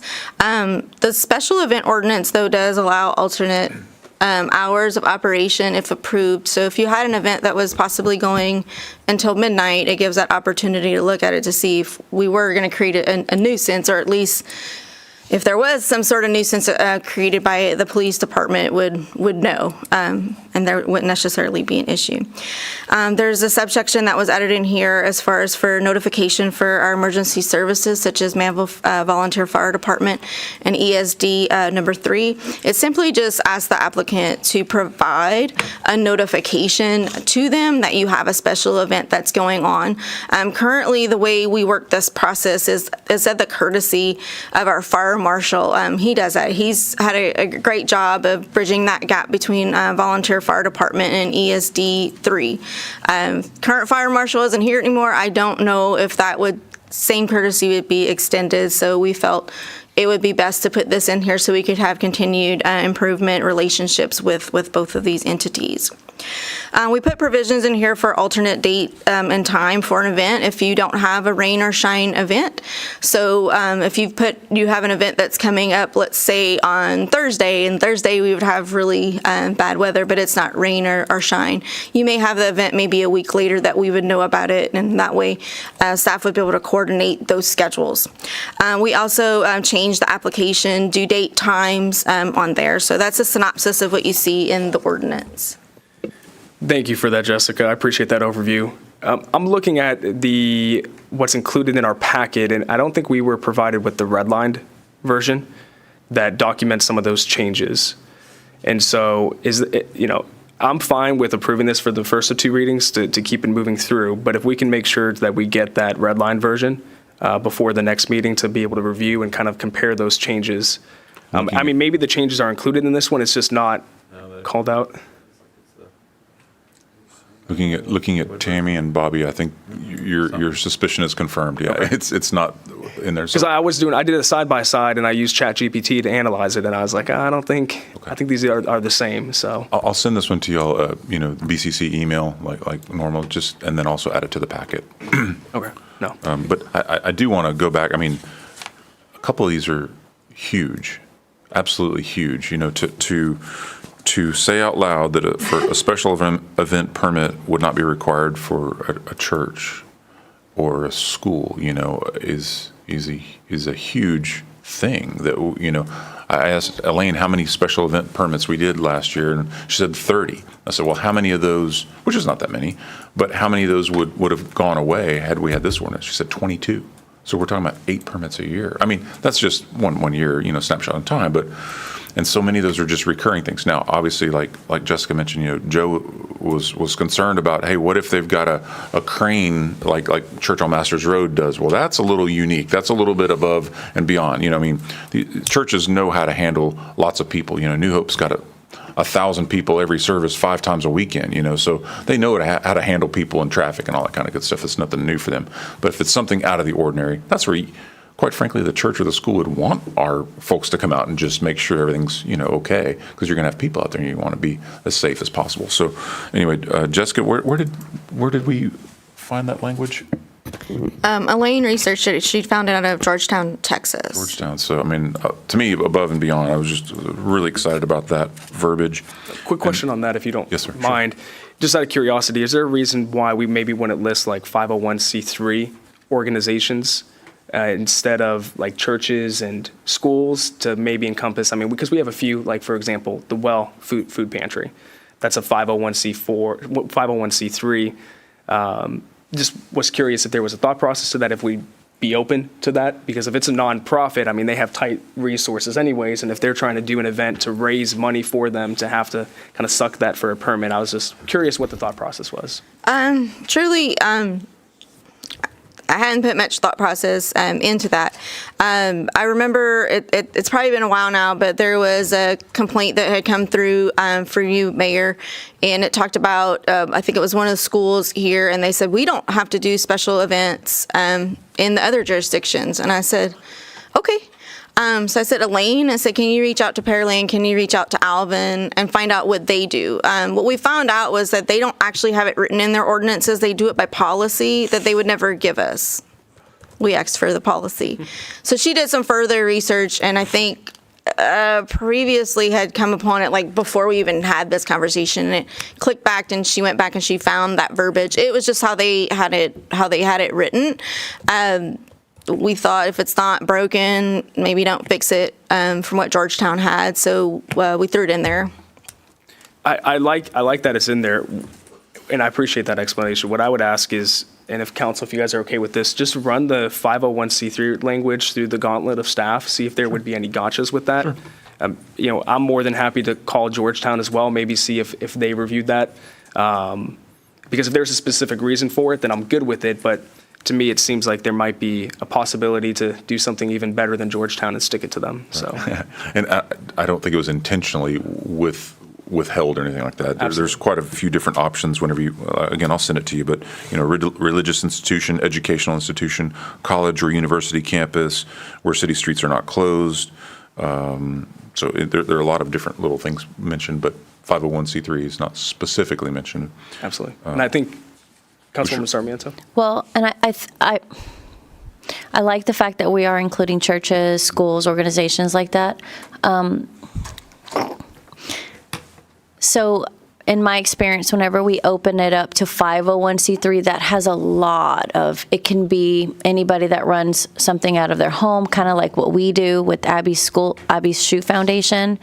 And so would we be able to, you see what I'm saying? And that's kind of, going against what we do. But I think that the classifications are there, and I might be wrong, because they have brick and mortar places and they host people in big amounts.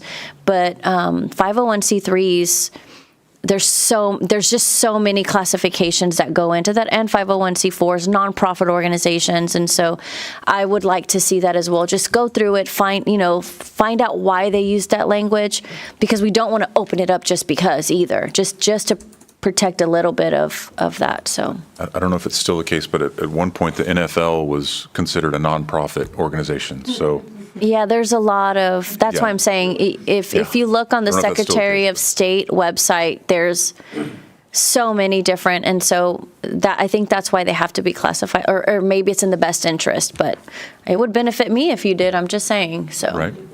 Well, and then the other big one I wanted to circle back around was the inclement weather. I mean, that was what a great idea. Hey, you've already gone through all the traps. It's not your fault it rained out. So give us an alternate date, and then what you put something in there too. If that fell through and you had to do it later on, we'll submit a new permit, but then we're not going to charge you for it because we've already reviewed it all. So that was anyway, we really wanted to highlight that was great thinking out of the box there. Yeah, I appreciate that. I agree. A question, since we're talking about this, because I've pulled special event permits myself and gone through the 10-page application process. And that's what I hear back from a lot with people that pull it is, if you're trying to do an event, especially for the first time, it can be a little overwhelming. You get this 10-page packet and your uncertainty, site plan. What's a site plan? How much is the site plan going to cost?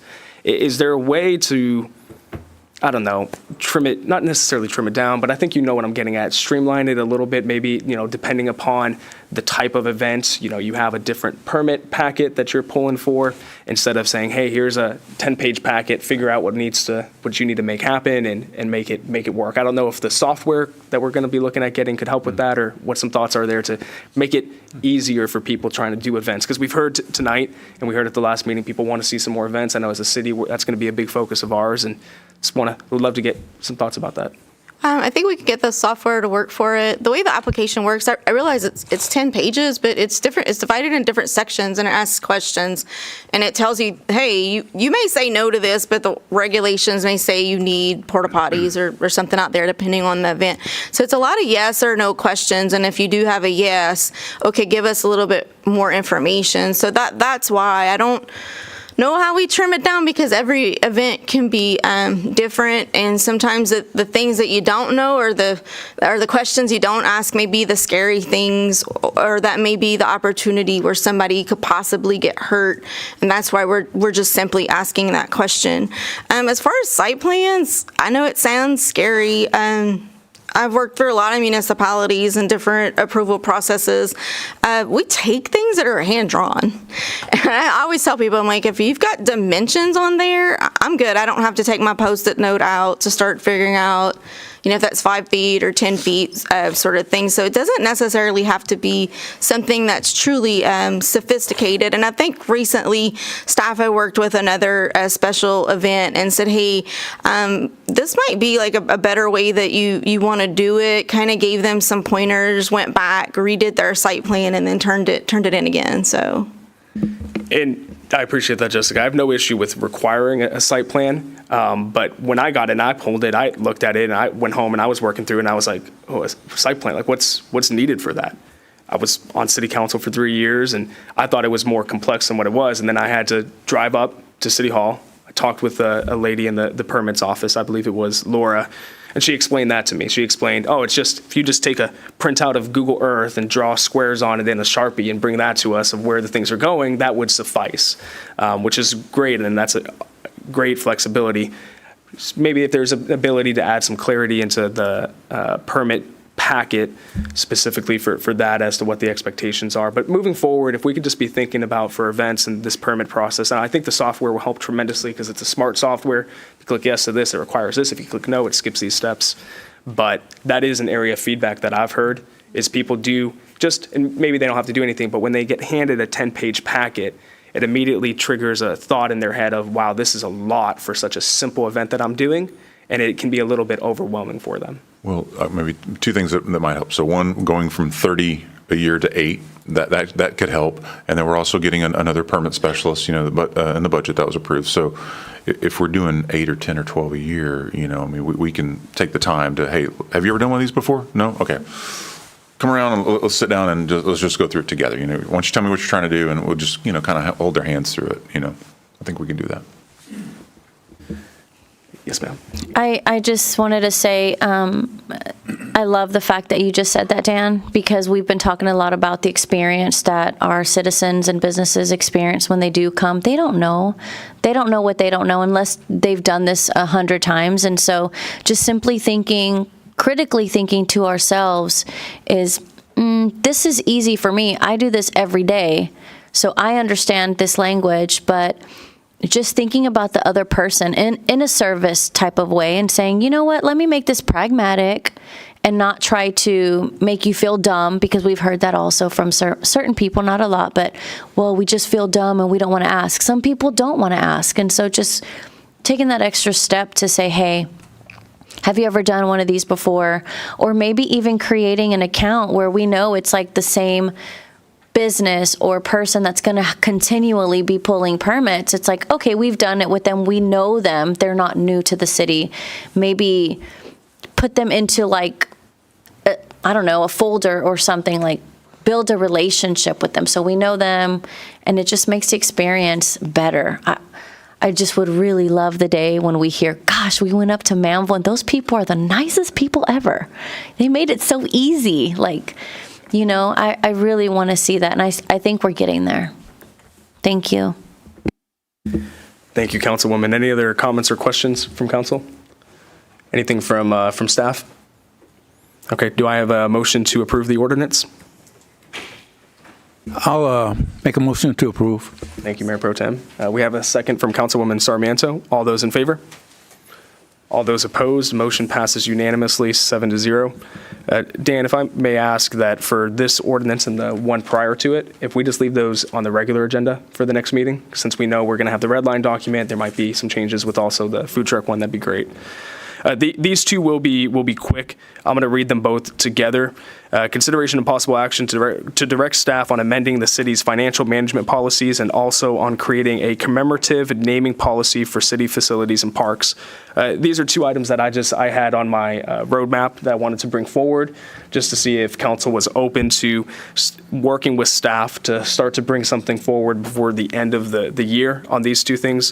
One, we're obviously going to have the Keith Traylor Criminal Justice Center coming forward, and we need to have a naming policy, make sure we go through that. But we're also going to have some, it's on the record now, Chief. But we're going to have some other government facilities here in the near future, and having a policy around that would be good. But also, as we realized during the budget, there might need to be some clarity among the financial policy, maybe updating the reserves from saying 15 to 25% of something, saying 50% and what that's tied to.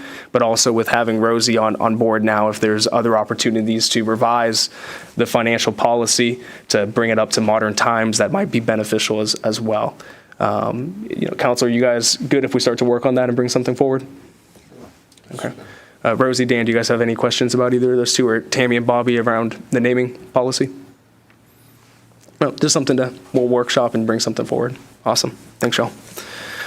So we'll move forward. We'll call the executive session, and then Bobby and Chad, if you guys can join us in the executive session. City Council will convene into executive session pursuant to Texas Government Code Section 551.074, personnel matters to deliberate the appointment, employment, evaluation, and duties of a public officer or employee. City manager search. We'll head into executive session at 8:30 p.m.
All right, council will reconvene from executive session at 9:46 p.m. We now have regular agenda number 9, which is consideration and possible action on the selection of a city manager. Chad, if you could please come forward and just for everybody's sake, give us a rundown of the process, how we got to the point where we are tonight. We'll open it up for any council comments, and then we'll announce our decision. Thank you, Mayor, Council. We started this process 3 months ago. We had to start with a brand new job description. The old job description hadn't been updated since 2012. So we went through that process. We had everything posted, and we gave a month on all of our websites to gather candidates. The first phase ended up with 28 applicants that applied. So we created a subcommittee through council and staff to go over these applicants. Now, what I would like to point out is with the applicants, the resume was blocked off as far as the name, the address, and any indication as far as what gender the person was. So with the subcommittee, I was the only person that actually knew the names of the applicants. Everyone else was looking solely at just the block of the information. Of those 28, the subcommittee decided on 7 applicants to present to council. In an executive session, we did that. Council had a chance to review those 7 applicants. And of that, 5 were chosen to move forward to the next phase. During that phase, we did a background check on each applicant, and we also sent a questionnaire with about 15 questions for the applicants to fill out. Once that process was completed, we came back to council, and they had a chance to review all of the information.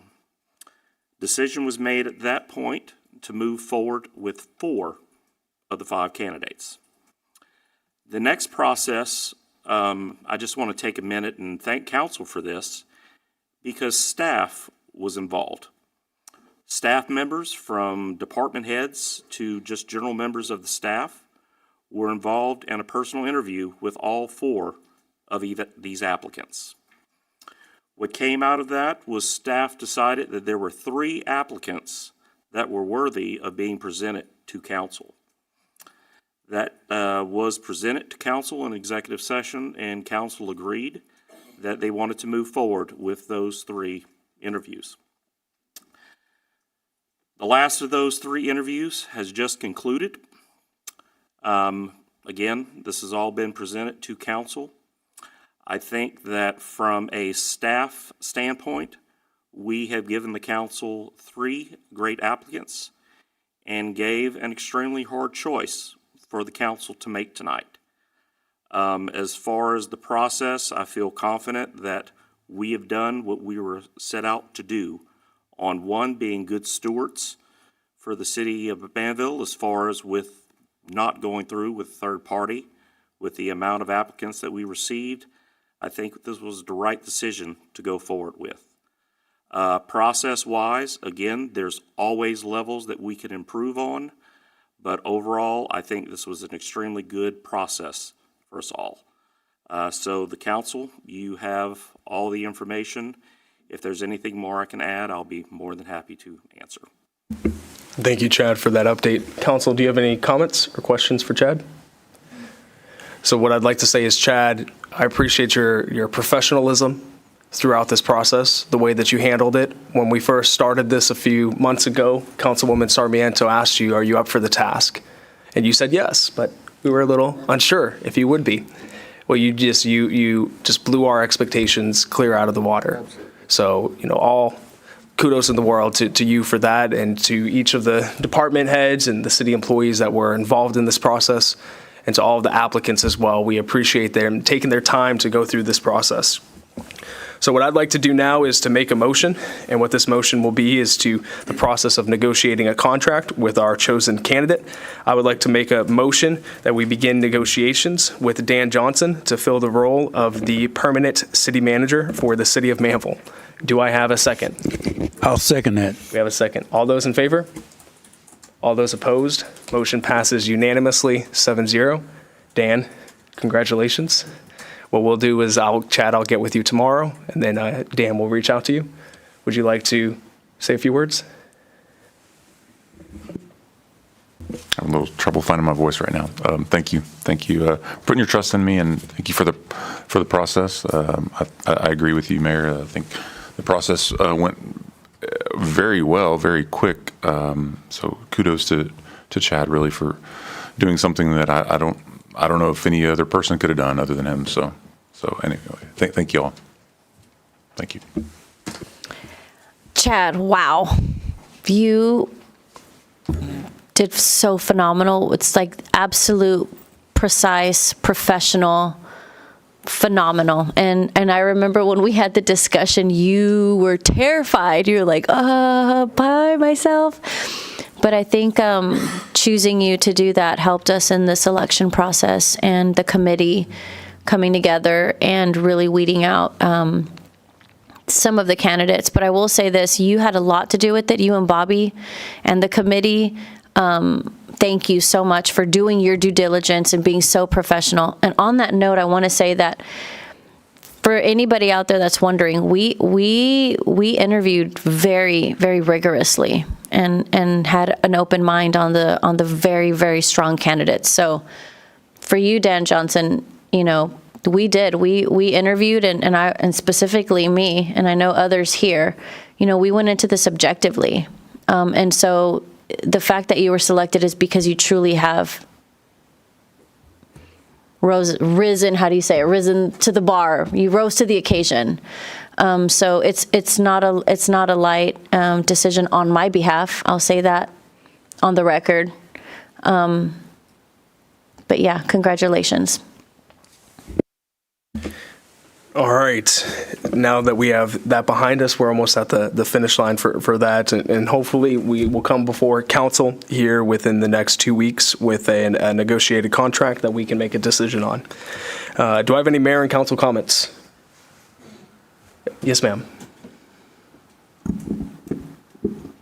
Just wanted to remind the council, one of the items that was put on the consent agenda was that resolution for the joint meeting of the public hearing. That will be a special meeting with the PD&Z on the 23rd at 6 p.m.